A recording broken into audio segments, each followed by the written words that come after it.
Morada. Subok na sa serbisyo, tapat sa bawat hakbang.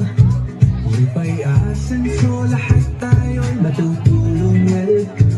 May kinabukasan, kung Morada. Once again, ang susunod na Vice Mayor Mikey Morada. Palitay sa malakas na palakpakan. Pero isa pa.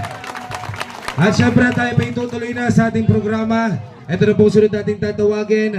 Ibinabati po niya magandang gabi ating mga senior at ating mga college students. Ang ating pong sunod tatawagin ang magbabalik sa konseho sa Luzon de Lipa. Ating pong salubuhin mga sigabong palakpakan. Konsehan Nilo Katipon.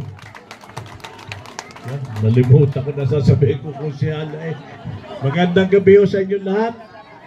Poksina, Lucky Homes, Bahayang Pilipino. Yan ho, ang lugar na ito. Napakaraming botante, Kuya Nibeng.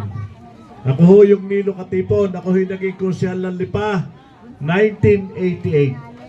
May siyam na laban, siyam hong panalo sa tulong ng taga-barangay Sabang. Yan, ang kapred na rin ang mga tropa.